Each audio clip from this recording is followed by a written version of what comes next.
മാസപ്പടി വിഷയത്തിൽ മുഖ്യമന്ത്രിക്ക് നിരവധി കാര്യങ്ങൾ മറച്ചുവെക്കാനുള്ളതുകൊണ്ടാണ് KSIDCC 25 ലക്ഷം മുടക്കി അഭിഭാഷകരെ വച്ചതെന്ന് BJP സംസ്ഥാന അധ്യക്ഷൻ കെ സുരേന്ദ്രൻ. മുഖ്യമന്ത്രിയെയും മകളെയും സംരക്ഷിക്കാനാണ് KSIDC വെപ്രാളം കാണിക്കുന്നത്.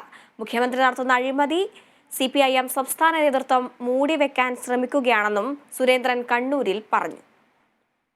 മാസപ്പടി വിഷയത്തിൽ മുഖ്യമന്ത്രി ശ്രീ പിണറായി വിജയനും സർക്കാരിനും നിരവധി കാര്യങ്ങൾ മറച്ചുവെക്കാനുണ്ട് എന്നുള്ളതിൻ്റെ തെളിവാണ് KSIDCയുടെ ഈ വെപ്രാളം കാണിക്കുന്നത്.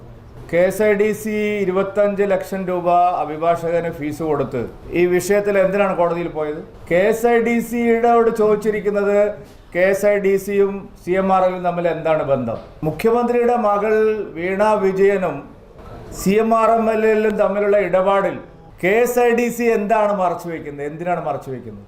KSIDCയും CMRLും തമ്മിലുള്ള ബന്ധം കൃത്യമായും മുഖ്യമന്ത്രിയുടെ മകൾക്ക് മുഖ്യമന്ത്രിയുടെ വ്യവസായ സംരംഭത്തിന് അതിനെ മറയാക്കിക്കൊണ്ടുള്ള കച്ചവടം നടത്താൻ വേണ്ടിയിട്ടാണ് ഈ ഇടപാടുകൾ നടന്നിരിക്കുന്നത്.